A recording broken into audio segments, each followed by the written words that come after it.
ফিরে এলাম নতুন সেট অফ গেস্ট নিয়ে। আমার সঙ্গে রয়েছেন চন্দ্রানীদি, আমার সঙ্গে রয়েছেন বিশ্বজিৎ দা।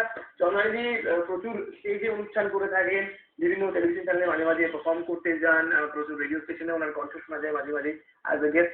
চন্দ্রানীদি, আপনি তো মঞ্চে মূলত আরতি মুখোপাধ্যায়ের গান গান, তাই তো? আপনি কি আরতি মুখোপাধ্যায়কে ছোটবেলা থেকে আইডলাইজ করেন, মানে ভালো লাগে? ছোটবেলা থেকে মানে অ্যাকচুয়ালি আমার গান শেখাটা খুব ছোট বয়স। তো আমি শুনে গান শুনতাম। তো যখনই ওই ছোটবেলায় যখন মানে গান শুনতাম, আরতি মুখার্জির গান বিশেষ করে খুব ভালো লাগতো। তারপরে যখন হংসরাজ ছবি রিলিজ করলো তখন আমি আরতিজির প্রতি আরো মানে অনুপ্রাণিত হলাম। হয়ে এবারে আমি ওনার গানগুলোই কিভাবে যেন সব শুনতে শুরু করলাম। তখন তো ডিভিডি বা টেপ এসব ব্যবস্থা ছিল না।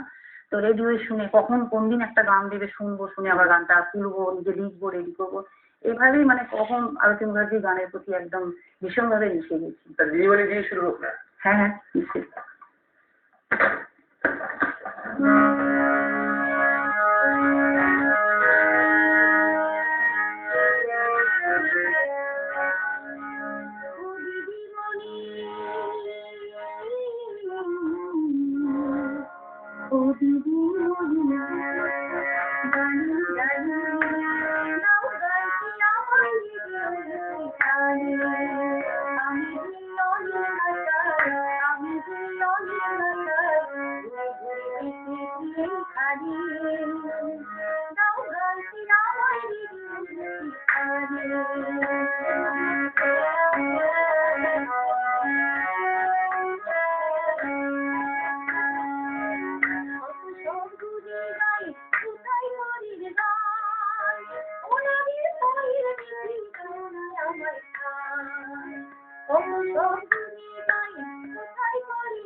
যতবার এই গানটা শুনি আমাদের ছোটবেলাটা আমি চোখের সামনে দেখতে পাই। যখন প্রথমবার টেলিভিশনের পর্দায় আমি ছবিটা দেখেছিলাম এবং গানটা জাস্ট ফাটাফাটি অনবদ্য। যতবার আমি শুনি আমার ভীষণ ভীষণ নস্টালজিক ফিল। থ্যাংকস এই গানটা গাওয়ার জন্য। আপনার সঙ্গে যিনি রয়েছেন, যিনি চশমা করে এই মুহূর্তে হাতে ধরে রয়েছেন, বিশ্বজিৎ দা। দাদা, আপনার সঙ্গে একটু ওনার কানেকশনটা একটু আমাকে বোঝান, আপনি বোঝান। আমি বেসিক্যালি কবিতা লিখতাম, তো সেখান থেকে আমি চন্দ্রানীর সাথে পরিচয়। তো উনি আমাকে বলেন যে গান লেখার কথা, এবং আমি গান লিখি। আমরা একটা অ্যালবাম তৈরি করেছি যেটার নাম হচ্ছে বিরসারে। বিরসারে মানে হেডিংটা এখানে আছে। প্রথমত ক্যাসেটটা 10টা গান করা হয়েছে, 10টা গানের সাবজেক্টই আলাদা আলাদা। তো সেক্ষেত্রে বিরসারে যে হেডিংটা করা হয়েছে এটা একটা আদিবাসী মেয়ের জীবনের করুণ কথা আর কি।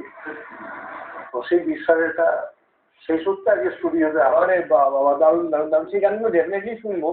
দিদির অ্যালবাম নিয়েও আরো ডেফিনেটলি কথা হবে। বাট আপনি আরতি মুখোপাধ্যায়ের নস্টালজিয়া আমাকে ডুবিয়ে দিলেন। আমি আরো একটা গান কিন্তু শুনতে চাই। অবশ্যই শোনাবো। তার আগে আমি একটা কথা বলে নিই। আগে যে গানটি আমি গাইলাম এটার একটা মানে ছোট্ট একটা গল্প, আমার জীবনে খুব স্মরণীয় ঘটনা।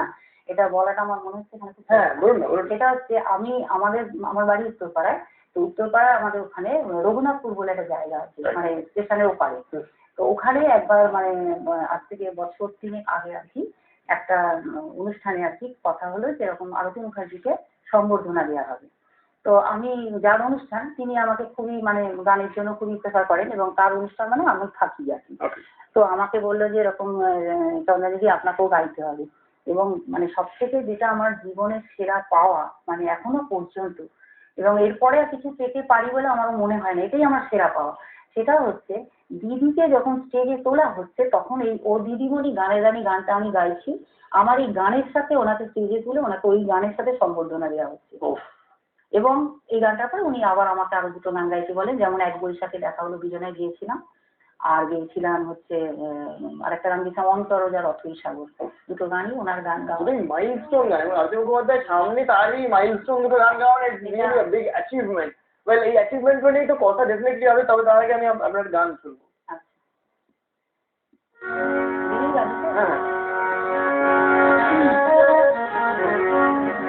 এক বৈশাখে দেখা হলো দুজনার, যুক্তিতে হলো পরিচয়। আজকে আসার নাম মন তাই ভাবছে কি হয় কি হয়, কি হয় কি হয়। এক বনের সাথে দেখা হলো দুজনার।